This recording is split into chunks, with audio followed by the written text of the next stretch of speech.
Hello student, now we are going to start the new chapter.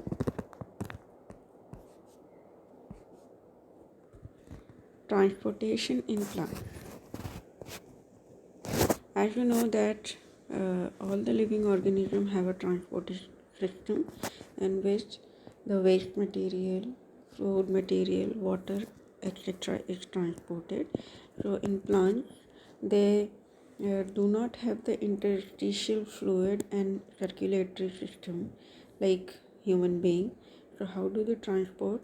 They transport through tissues called xylem and phloem. Xylem is useful for the transportation of water and phloem is for transportation of water, mineral, organic nutrients, growth regulators, etc. Now,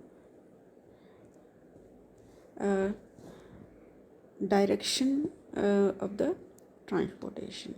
One is unidirectional and the other is multi-directional. Unidirectional means the transport of water mineral happens in one direction only, that is from roots to upper part, and that is why it is called unidirectional transport. And multi-directional transport, the organic matter are transported, transport of this organic compound, for example from the leaves to different parts of the body. It can be in any direction. So this is multi-directional transport, or you can say bidirectional transport. Now the transport of these minerals and organic matter, that happens through very important process, that is diffusion. And diffusion is also of three kinds: diffusion, simple diffusion, then is facilitated diffusion, active diffusion. Here we will take one by one. Now is diffusion. It is a slow movement of gas, liquid or solute from higher concentration to lower concentration region without the energy expenditure. As you know from the this picture, that on one side the concentration of particles are more, and on the other side the particles are very less in number. So the particles from the left side, it will move towards the right side without utilizing any energy, because it is in higher concentration, and this will try to move towards the lower concentration, and there is no utilization of energy for this movement. It may be from one part of the cell to other, or from cell to cell, or over short distances also. Now it is not depending on living system, it is only means that gaseous movement in the plant body. Now factors which will affect the diffusion rate: the concentration rate gradient, what is the concentration difference, and then permeability of the membrane, how permeable is the membrane for the particle, then temperature and pressure, and then size and density of the substance. Smaller particles diffuse faster, and bigger particle obviously they take time, or they need some facility. Solubility in lipids of the membrane. These are the different factors which are required for the movement of particles from higher concentration to lower concentration without using any energy. Now it facilitated diffusion. It is the diffusion of hydrophilic substances. Hydrophilic means the water attracting, or the substances which can dissolve in water. Substances with the help of membrane protein channels. There are certain channels and without expenditure of energy. So these facilities are provided in the form of channels on the plasma membrane, and through these channels the particles will move from higher concentration to lower concentration, and there will not be any use of energy. And these channels are very specific, and they select substances for uptake. That means only certain substances, selective substance, will move through these channels, not any substance. It is diffusion of hydrophilic substances with the help of membrane protein channel and without the expenditure of energy, and this is why they are very specific.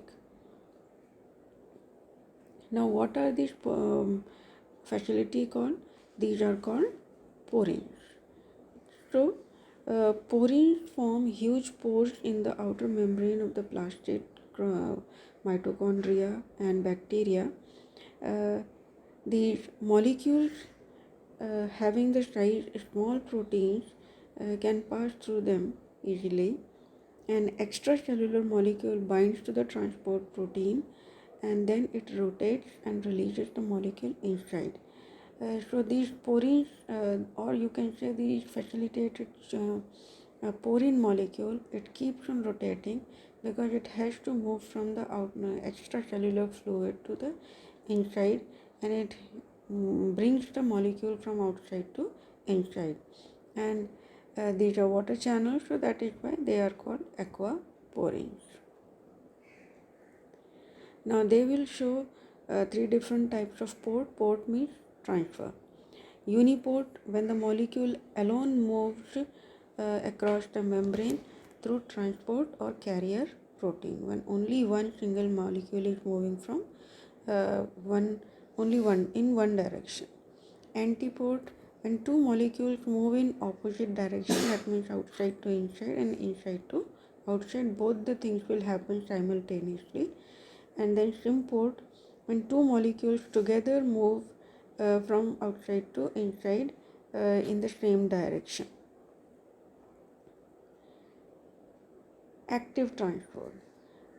In this, the molecules can move against the gradient, that means from low concentration to higher concentration, and for this purpose energy is needed, and also these porine membranes on the membrane, they are also needed. Without facility, the molecules cannot move, and without the expenditure of energy, the molecules cannot move from in opposite gradient system. And that is why they are also known as uphill transportation. Uphill means anything from the top of the hill will easily roll down to the down of the hill, but if you need to move anything in the opposite, that means down to top of the hill, you have to need some energy. Now, transport rate reaches a maximum when all the protein transporters are being used. That means proteins are saturated with the molecules. Which protein? Aqua protein. These protein channels are saturated. So this is the comparative table. Here, simple diffusion, facilitated diffusion, and active diffusion. In this, the requirement of energy protein, simple does not need, but facilitated transport and active transport, they need the proteins. Then higher selectivity. Simple diffusion, they do not have very high selectivity, but facilitated and active, they do have the high selective nature. Transport saturation, saturates. Simple diffusion, there is no saturation point, but facilitated and active, they have a saturation point when all the channels are saturated at that time. That is the maximum transportation. Uphill transport, diffusion, simple diffusion and facilitated, no, not possible, but inactive, since that it uses energy, so possible. And requirement of energy is always in active, but not in simple and facilitated. Now, plant water relations. Uh, as we all know that water is a universal solvent, and protoplasm is mainly containing water in which all the other molecules are dissolved.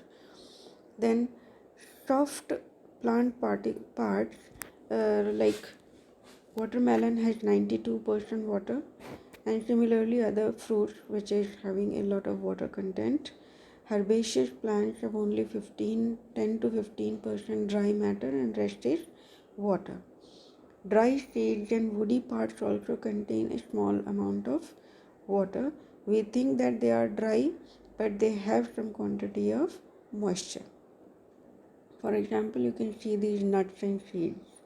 A mature corn plant absorbs about 3 liters of water daily, and a mustard plant absorbs about water equal to its own weight in 5 hours.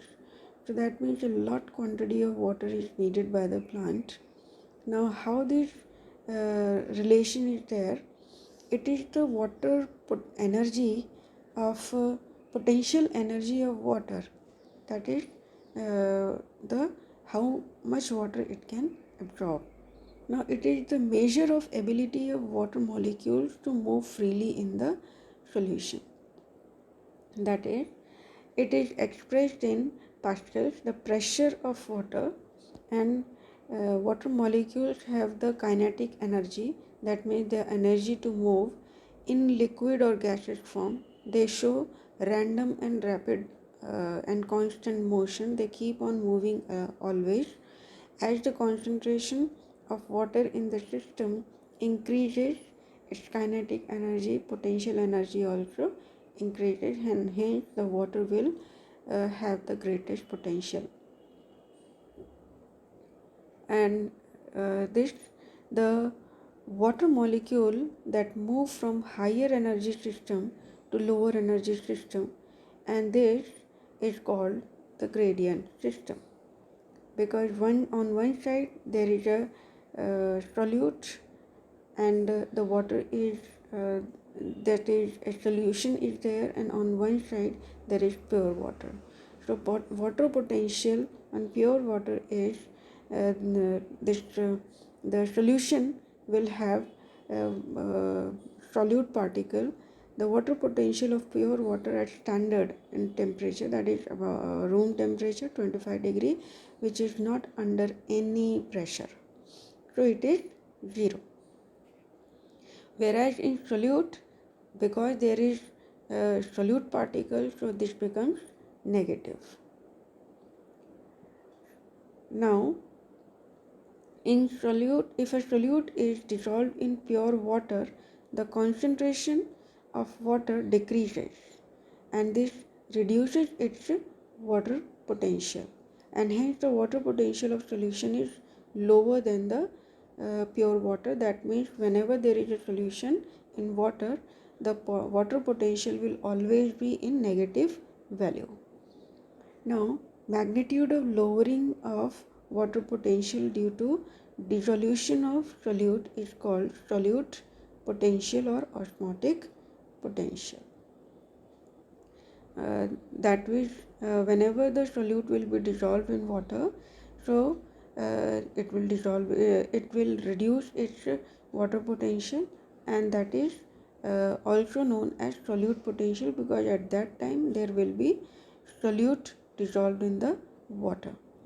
Now, for solution of atmospheric for a solution at atmospheric pressure, so there will be water potential and it is equal to solute potential because the pressure is same. Now, if the pressure is greater than atmospheric pressure, it is applied to pure water or solute, its water potential increases. When the atmospheric is more pressure is applied, so the applied to the pure water or a solution, the water potential increases, and it is equivalent to it will be equivalent to pumping water from one place to another place. So this is how it is related.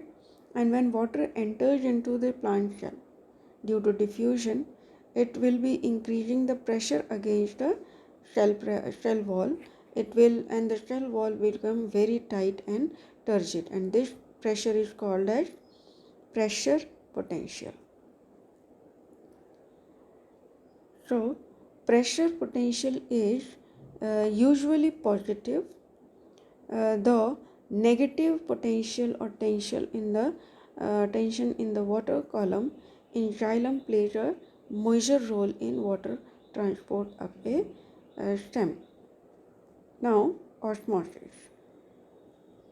Osmosis, it occurs, it is the spontaneous diffusion of water across the semi-permeable membrane. The water will move from higher concentration to lower concentration. Then the cell membrane and tonoplast is the membrane of vacuole, are important to decide the movement of molecules uh, in or out of the plant cell. But cell wall is not a barrier to the movement, as it is permeable to water and substances in uh, solution. That means the membrane is uh, very selectively permeable, but cellulose membrane or cell wall is less selectively permeable membrane. Now, vacuolar shape. Vacuolar shape is the large central vacuole which contributes to solute potential. Now you can see here, it is there, an figure is there where solution A is there and solution B is there, and you can find that A is having less solute particles and B is having more solute particles, and therefore the water potential in A is higher than B. So therefore, what is osmosis? The water molecules will move from A to B, not the solute particles. And in diffusion, what will happen? The particles will move from higher to low without any use of membrane. So this is the difference between the osmosis and the diffusion. There is an activity in this, that is the formation of potato osmometer. So with the help of this activity, we can identify that the water plays an important role in osmosis. If we put the less solute, less uh, soluble substance outside and pure water inside, or vice versa.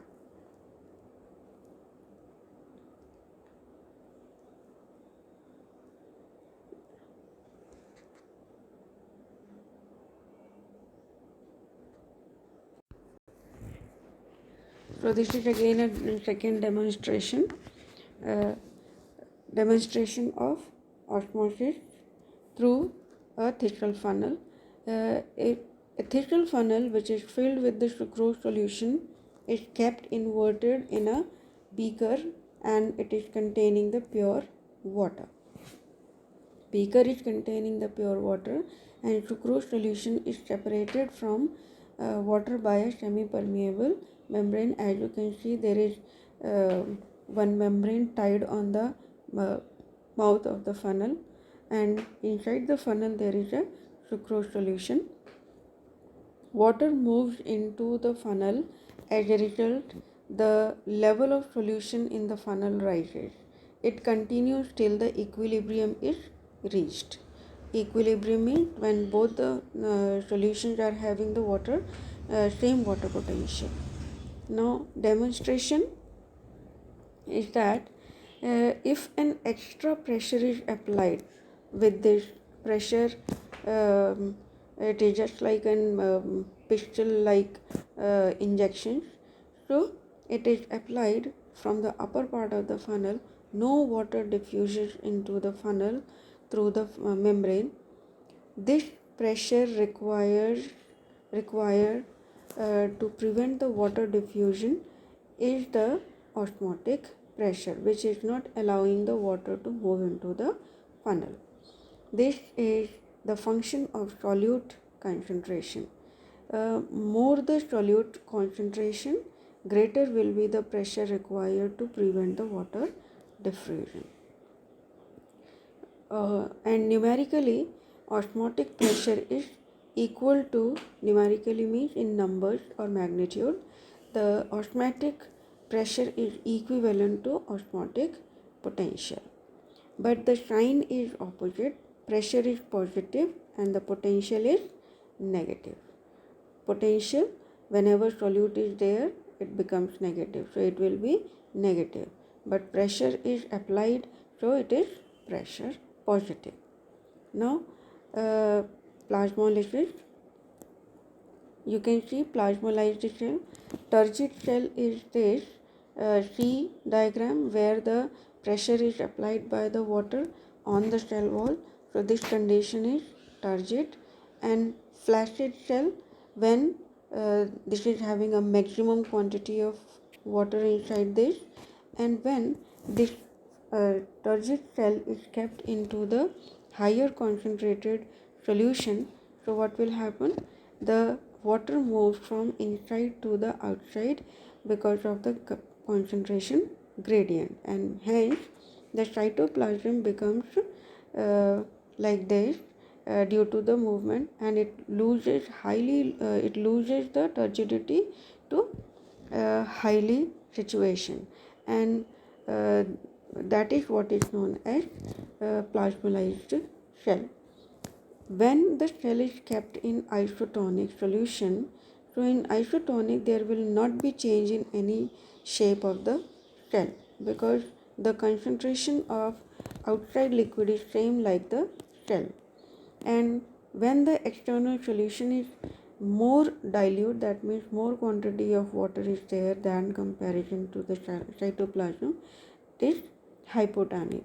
And in that situation, the water moves from outside to inside will move, and in that situation it will become turgid.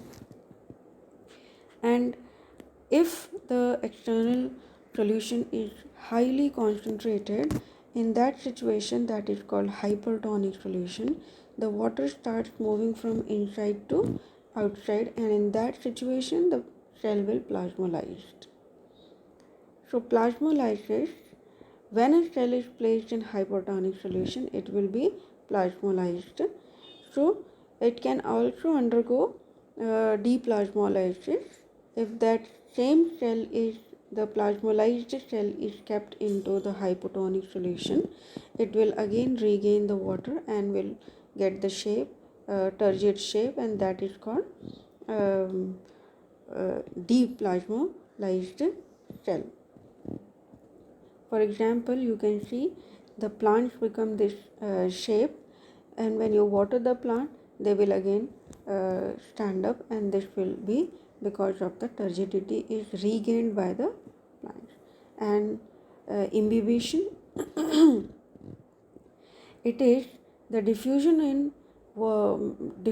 in which the water is absorbed by the solids, increasing their volume.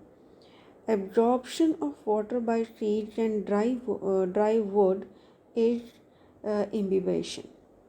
The pressure due to the swelling of wood can be split the rock. That can happen because of which the weathering of rock can happen. The seedlings are emerged out of the soil due to the imbibition pressure, and because of this it absorbs the water.